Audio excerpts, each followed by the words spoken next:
Many of you may know that a few months ago the genetic code of the chimpanzee was published. Therefore, we can compare our genome to these primate relatives. What do we find? I want to show you one striking finding that dates to about a year ago. You all know that evolution argues that we share a common ancestor with the great apes, the chimpanzee, the gorilla, and the orangutan. Well, if that's true, there should be genetic similarities, and in fact there are. But there's something that's really interesting and has the potential, if it were true, to contradict evolutionary common ancestry. And that is, we have 2 fewer chromosomes than the other great apes. We have 46, they all have 48. That's very interesting. Now, what does that actually mean? Well, first of all, the 46 chromosomes that we have, you got 23 from mom and 23 from dad. So it's actually 23 pairs.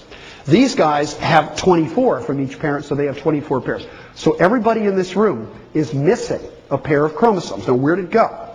Could it have gotten lost in our lineage? If it got lost, if a whole primate chromosome was lost, that would be lethal. So there's only 2 possibilities.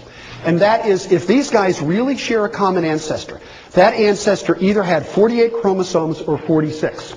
Now, if it had 48, 24 pairs, which is probably true, because 3 out of 4 have 48 chromosomes, what must have happened is that 1 pair of chromosomes must have gotten fused. So we should be able to look at our genome and discover that 1 of our chromosomes resulted from the fusion of 2 primate chromosomes. So we should be able to look around our genome. And you know what? If we don't find it, evolution is wrong. We don't share a common ancestor. So how would we find it? Well, biologists in the room will know that chromosomes have nifty little markers. They have markers called centromeres, which are DNA sequences that are used to separate them during mitosis, and they have cool little DNA sequences on the end called telomeres. What would happen if a pair of chromosomes got fused?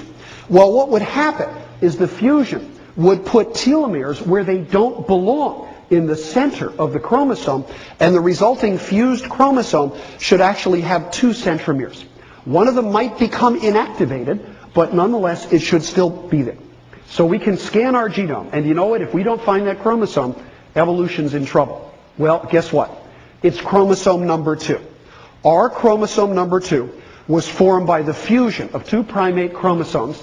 This is the paper from Nature a little more than a year ago. And I put up a little of the paper. I'm sorry it's technical, but look at what it says.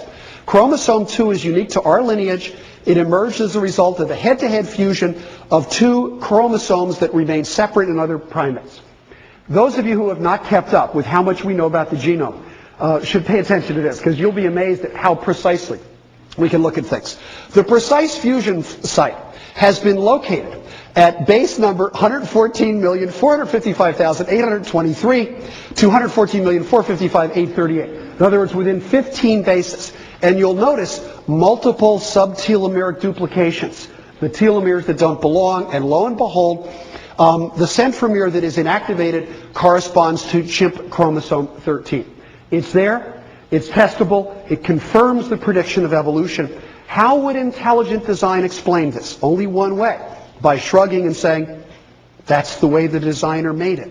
No reason, no rhyme. Presumably there's a designer who designed human chromosome number 2 to make it look as if it was formed by the fusion from a private ancestor.